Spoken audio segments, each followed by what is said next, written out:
ایک اور روایت ہے عبداللہ بن عمر سے ہی روایت ہے،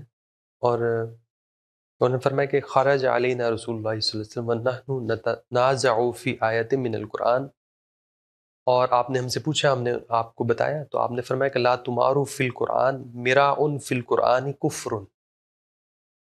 یہ غالباً وہی موقع ہوگا، لیکن اس پہ بات ایک دوسرے اسلوب میں بیان ہوئی ہے کہ قرآن کے اندر جھگڑا نہ کرو۔ تو اس میں ایک تو وہی معاملہ ہے کہ موضوع ایسا ہو جس میں آپ جدال ہی کر سکتے ہیں، دوسرے اسلوب اختلاف پر بھی بات،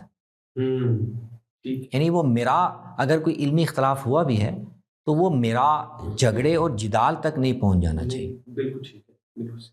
کیونکہ علمی اختلاف میں تو بات تفہیم ہو سکتی ہے،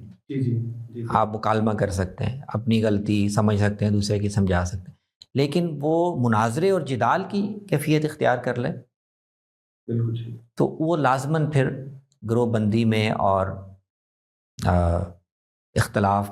فرقہ بندی کی شکل اختیار کر لیتا ہے، جس کو قرآن مجید نے بیان کیا نا کہ اللہ نے پچھلے گروہوں کو بھی کتاب دی تھی،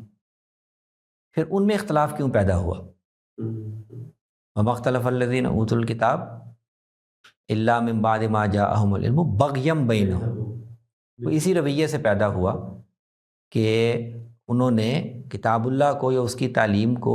ایک دوسرے پر برتری جتانے کے لیے بنیاد بنا لی، تو اس وجہ سے قرآن میں مرا اور جدال اور اس اختلاف کو یہ رنگ دینا کہ اس سے مناظرہ بازی کی کیفیت پیدا ہو جائے، یہ